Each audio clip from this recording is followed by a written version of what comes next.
आमचे प्रदेशाध्यक्ष काकडे साहेब आहेत. सॉरी, जिल्ह्याचे क्रमांक 1 चे व्यक्ती आहे बजरंगराव सोनवणे साहेब खासदार.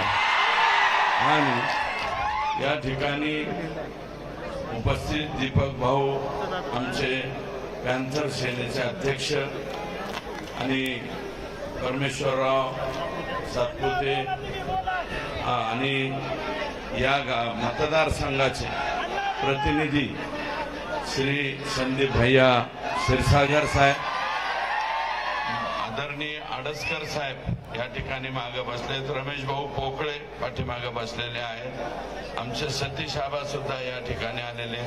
साताऱ्याचे महेशजी आमदार नाही, माझे मित्र आहेत, ते राजांच्या बरोबर आलेले.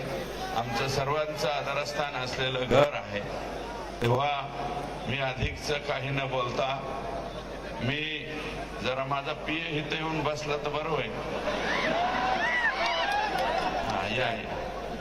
सॉरी, आदरणीय मेटे साहेब ज्यांनी आम्हाला राजकारणामध्ये निश्चितपणे राहण्यासाठी खूप चांगली मदत केली, त्या आदरणीय ज्योतिताई मेटे या ठिकाणी उपस्थित आहेत.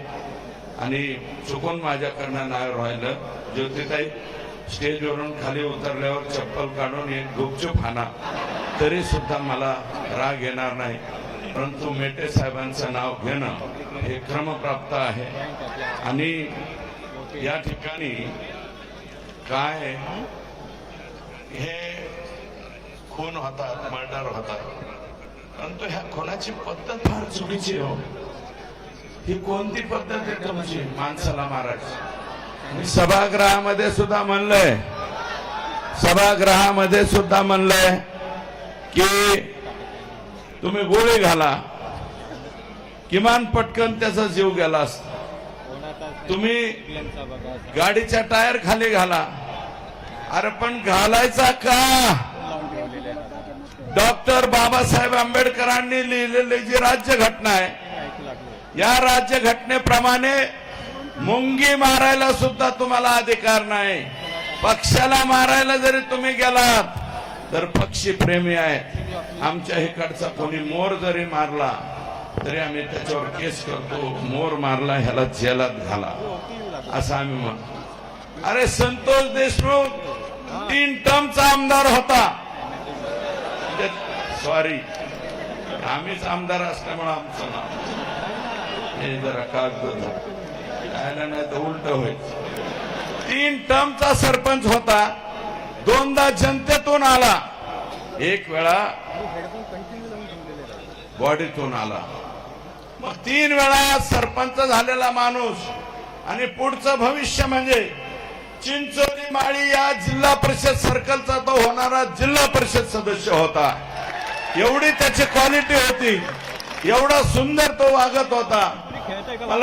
मी एका मुलाखतीत सांगितलंय, संतोष हांगे हे स्वतः म्हणले लोकसभेच्या वेळेस पंकजाताईची रॅली चालली होती, अख्खं गाव म्हणत होतं सत्कार करू नका, तरी सुद्धा ते पाठीमागा नाही, गावातून जायला आम्ही सत्कार करतो. मत किती होते ते रामकृष्ण हरी, पण मत किती होते हा प्रश्न वेगळा, परंतु माझा सत्कार करायला पाहिजे, मी सत्कार करतो. आणि आता नमिता मुंदडांचा सुद्धा बूथ प्रमुख संतोष देशमुख आहे. आणि त्या बूथ प्रमुखाची अशा चुकीच्या पद्धतीने जी हत्या तुम्ही केली ना, तर ती कोणालाच पटलेली नाही, एकाही माणसाला पटलेली नाही.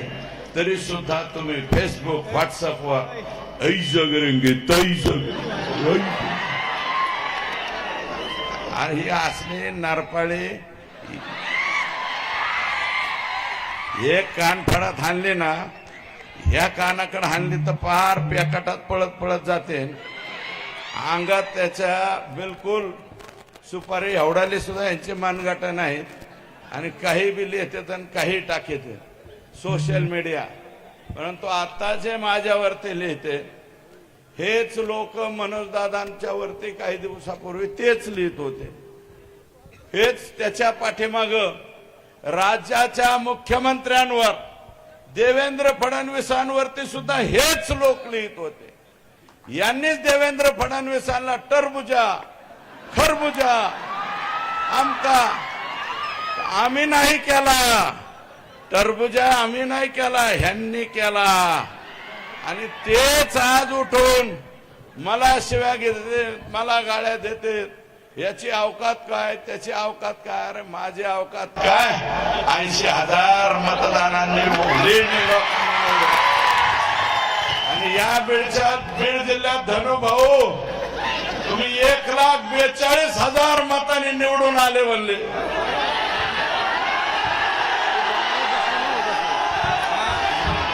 शाही एकाला लावायची शाही.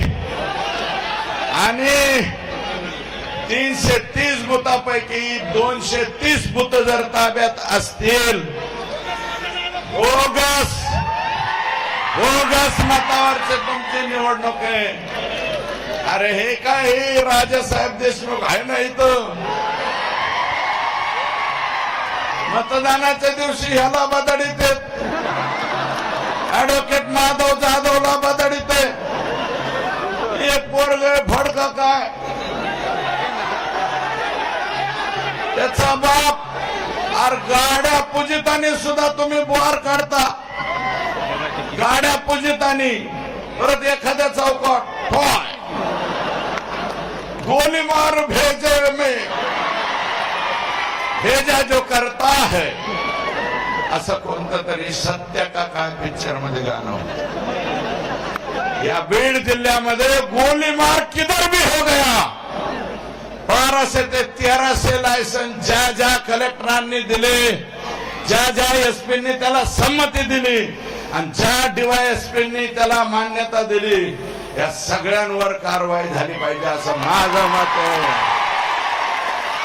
अरे आम्ही 5व्या टर्मचे आमदार झालो, अजून आम्हाला सुरक्षा द्या असे म्हणायचे काळी आमच्यावर आले नाही. ज्या दिवशी कोणी गोळी घालणार आहे, जो गोली पे हमारा नाम होगा उसको कोई भी नहीं रोक सकता. त्यामुळे घाबरायचं नाही. हे जे झाले, संतोष देशमुखला ज्या पद्धतीने मारलंय, अरे 2 लिटर रक्त त्याच्या बॉडीमध्ये, 56 ठोके, 6 जणांचे 56 गुणिले 6 म्हणजे किती ठोके मारले त्याला तुमचं. तुम्ही 350 ठोके तुम्ही दिले. आणि त्याला दिल्याच्या नंतर सुद्धा 12 तारखेला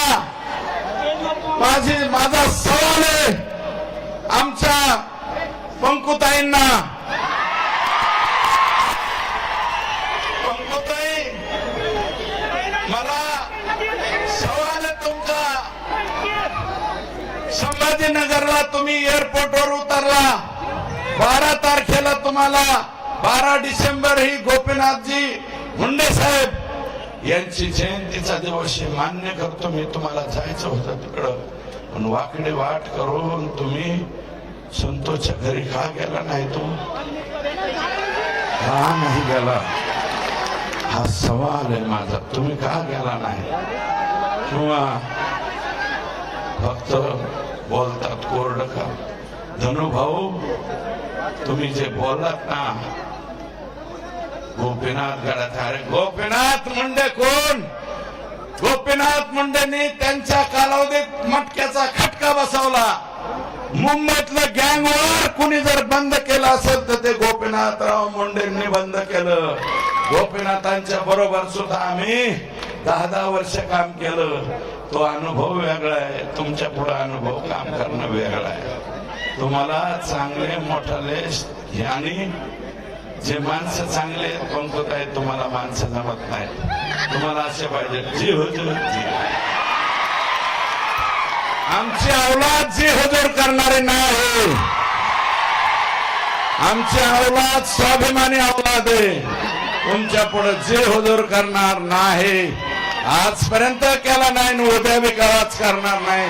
भले राजकारणात बाजूला जाऊ, परंतु पंकुताई, तुम्ही जसं यायला पाहिजे होतं तुम्ही आल्या नाही, चुकलात. याचं उत्तर द्या काय असेल. देऊ वाटलं तर द्या, नाही तर अपेक्षा नाही. नाहीच भेटायला आला तर अपेक्षा काय तुमच्याकडून? किमान तुमच्याकडून अपेक्षा होती, पण ते नाही. 300 टिप्पर वाळूचे, 400-500 टिप्पर फुकाट राखेचे. मी माहिती घेतली, राख कस काय उचले ते म्हणले डायरेक्ट पिस्तूल घेऊन येतो. अधिकारी म्हणतो इथं राख भरू नका, गोळी मार.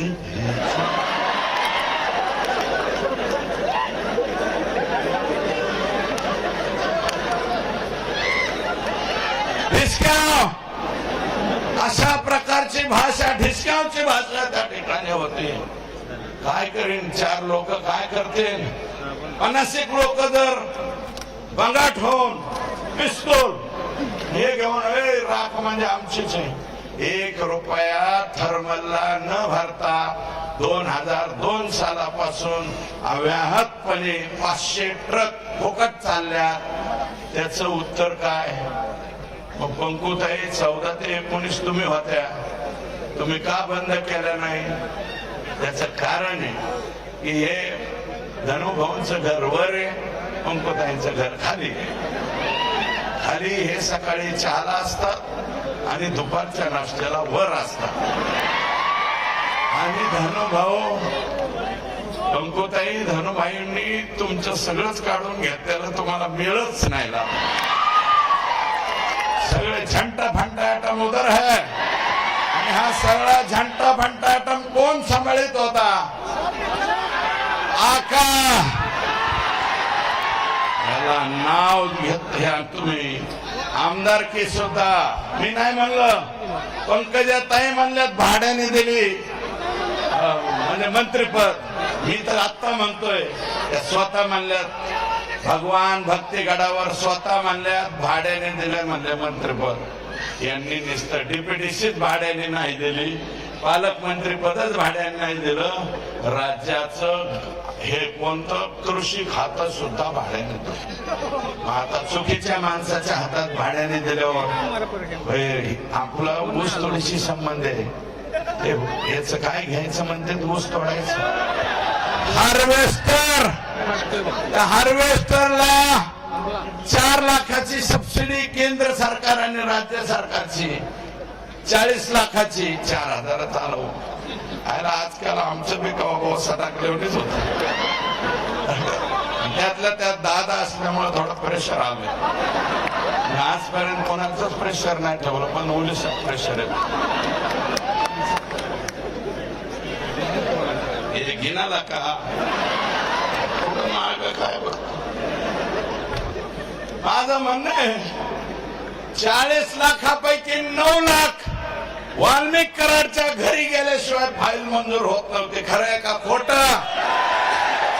काहीतरी ऊस तोडे हात असतील, वर हात करू ना, दाखवा ना. ही करून कहाणी